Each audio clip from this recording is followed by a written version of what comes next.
Good morning friends. तो department की ना अब हम इस प्रॉब्लम को सॉल्व करेंगे। अच्छी प्रॉब्लम है, आई होप सो कि एग्ज़ाम में भी आ चुकी है ये प्रॉब्लम। पढ़ते हैं इस बार। Messrs AM enterprises had two department, cloth and readymade. The readymade cloths are made by the firm itself out of the cloth supplied by the cloth department at it usual selling price. मतलब cloth department अपने यहाँ से goods देता है readymade को, फिर उसे cut करके स्टिच करते हैं। From the following figures prepare departmental trading account and profit and loss account for the year ended March 11। Okay, तो दोनों डिपार्टमेंट्स की डिटेल्स दे रखी हैं, वो हम कर लेंगे, ऐसी कोई दिक्कत नहीं है। आगे बढ़ें। In addition to the above following information is made available for necessary consideration. क्या, इसको समझिएगा। The stock in the ready-made cloth department may be considered as consisting 75% of cloth and 25% other expenses। मतलब आप 75% उसमें ये मान के चल सकते हैं क्लॉथ है, और जितना क्लॉथ है उस पर क्लॉथ डिपार्टमेंट ने प्रॉफिट जोड़ रखा है। इसका मतलब है वो प्रॉफिट हटाना होगा। The cloth department earn a gross profit at the rate of 15% in 2009-10। Okay, ये लास्ट ईयर का दे रखा है, तो लास्ट ईयर का दे रखा है। इसका मतलब ये जो स्टॉक रिजर्व की जब हम परसेंटेज निकालेंगे ओपनिंग स्टॉक में, तो ये परसेंटेज लगेगी। अगर ये नहीं दिया होता तो फिर हम सेम मान सकते थे। General expenses of the business as a whole is this. चलिए, वो कोई दिक्कत नहीं। तो हमें पहले एक डिपार्टमेंटल ट्रेडिंग अकाउंट बनाना है, फिर ये वर्किंग जो है वो करनी है। चलिए समझते हैं इसको।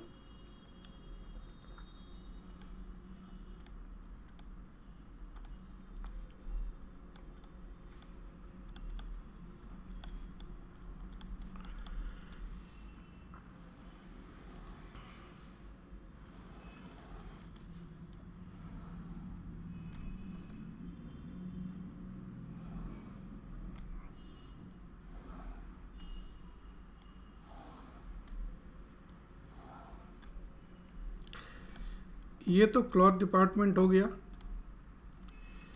और ये रेडी मेड डिपार्टमेंट हो गया।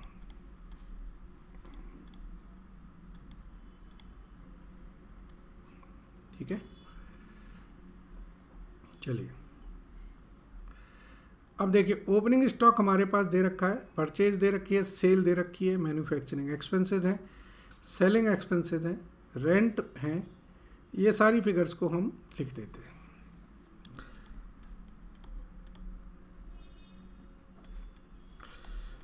ओपनिंग स्टॉक कितना है? 31,50,000 एंड 532। 31,50,000, 5,32,000। परचेजेस दे रखी हैं 2,10,00,000 और 1,68,000।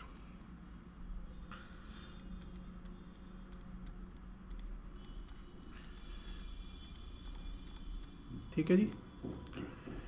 इसके बाद सेल्स दे रखी हैं 2,31,00,000,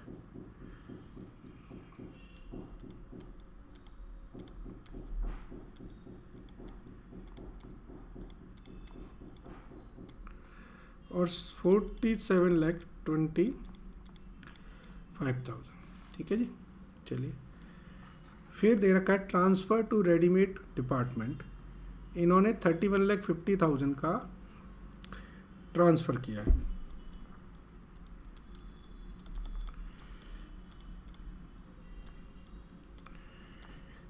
$31,50,000 का गुड्स इन्होंने क्लॉथ जो है ट्रांसफ़र किया है, तो ये आ जाएगा इनका रिसीव्ड फ्रॉम क्लॉथ। आगे बढ़े। सेलिंग एक्सपेंसेस हमारे 2,10,000, रेंट एंड वेयर हाउसिंग है हमारे इतने। तो अब इसमें ये तो P&L के आइटम है, तो सिर्फ मैन्युफैक्चरिंग एक्सपेंसेस आप लिख लें, वो 6,30,000 है। ठीक है। अब क्लोजिंग स्टॉक देखें, क्वेश्चन में लिखा है 21,00,000 और 6,72,000 हमारा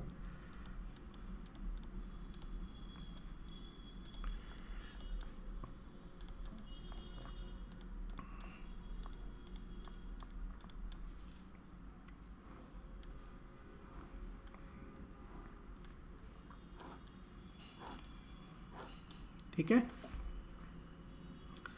तो इस तरफ का टोटल आएगा 283,550,000, 283,50,000, तो ये आएगा 42 लाख। तो ये बोलेंगे हम ग्रॉस प्रॉफिट कैरीड डाउन। इसका टोटल आएगा 5397,000, 5397,000, ये आएगा 9,17,000।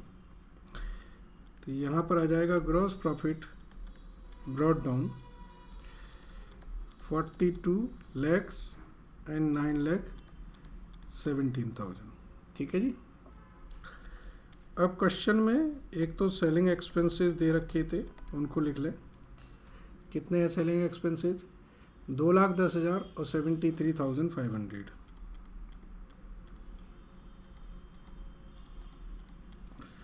और दूसरा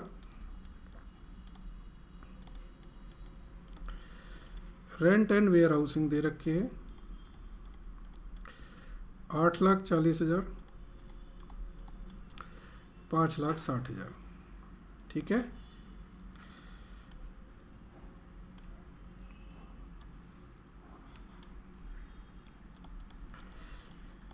तो ये 42 लाख,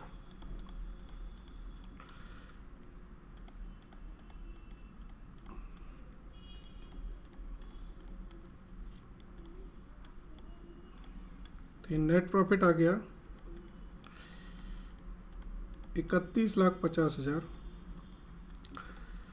2,83,500। ठीक है। अब आप एक जनरल P&L बना दें।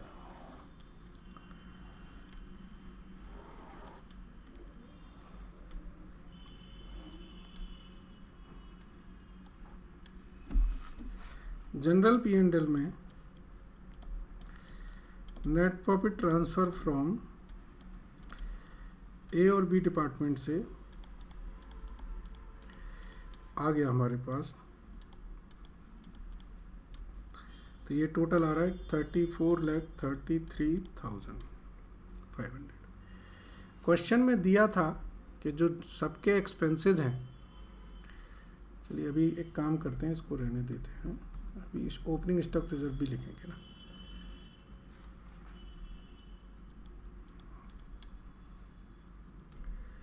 क्वेश्चन में नीचे दिया है कि जो सबके एक्सपेंसेस हैं 10,85,000 हैं। सबसे नीचे देखो लिखा हुआ है, तो जनरल एक्सपेंसेस 10,85,000। ठीक है। अब हमारे पास ये सब इंफॉर्मेशन जो दी है, ये बहुत प्लेन इंफॉर्मेशन है। हमको चाहिए स्टॉक रिज़र्व के लिए, तो अब स्टॉक रिज़र्व हम निकालेंगे। वो वर्किंग नोट हमारे लिए इम्पॉर्टेंट है।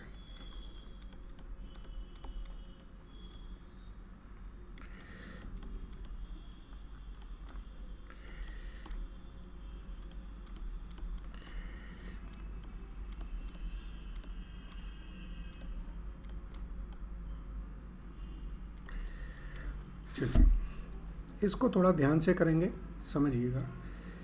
पहले हम बात करते हैं ओपनिंग स्टॉक की। ओपनिंग स्टॉक है हमारा 5,32,000 का। ठीक है। 75% कंसिस्ट करता है फ्रॉम क्लॉथ, दैट इज 5,32,000 का 75% का है। तो ये पता चलेगा कि क्लॉथ डिपार्टमेंट से कितना आया हुआ है। 5,32,000 का 75%, तो यह है हमारा 3,99,000। ठीक है। जीपी परसेंटेज ऑफ 2,910, ये 15% है, that is profit included in opening stock 3,99,000 into 15%, यह आया 59,850। ठीक है, कितना आ गया? 59,850। अब हम बात करते हैं बी की।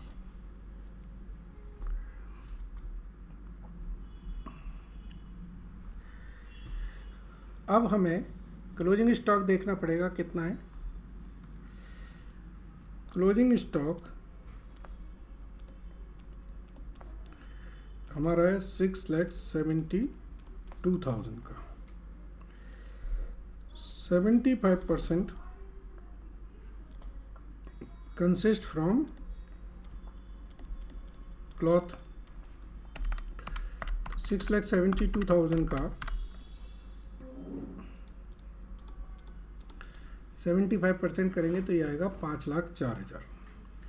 अब हमें देखना है GP percentage of cloth in 2010-11, ये इम्पोर्टेंट है। ठीक है, सो सेल कितनी हुई है? 2,31,00,000।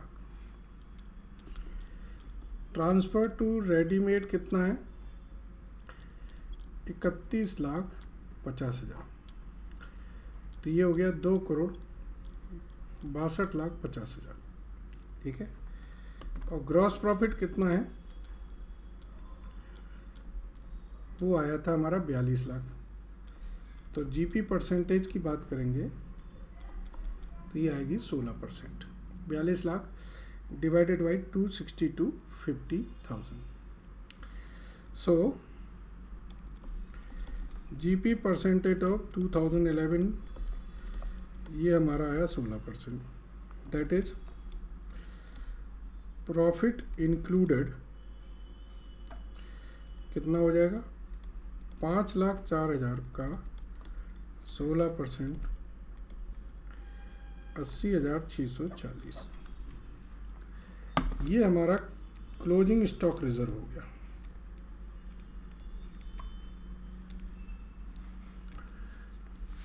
तो आप यहाँ पे क्लोजिंग स्टॉक रिजर्व लिखें कितना? 80,640। और ओपनिंग स्टॉक रिजर्व को आप यहाँ पे लिख दें। वो कितना था? 59,850। बस अब टोटल करें।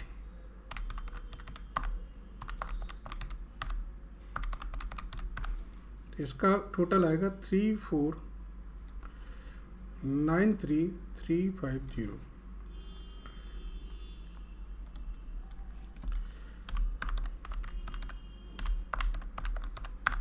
ये आएगा 23,27,710। ये हमारा नेट प्रॉफिट होगा। ठीक है, 23,27,710। तो यहाँ पर क्या है, एक डिपार्टमेंट जब दूसरे डिपार्टमेंट को दे रहा है तो प्रॉफिट जोड़ के दे रहा है। तो हमारे यहाँ अगर वो स्टॉक है तो उसमें से वो प्रॉफिट एलिमेंट हटाना पड़ेगा। यही कंसेप्ट है। ओके, कई बंदे क्या करते हैं, इसको नेट कर देते हैं, तो वो नेटिंग भी कर सकते हैं, बट मैं रिकमेंड करूँगा आप अलग अलग दिखाएं। ठीक है, आई होप सो क्लियर है पॉइंट सारे। Thank you.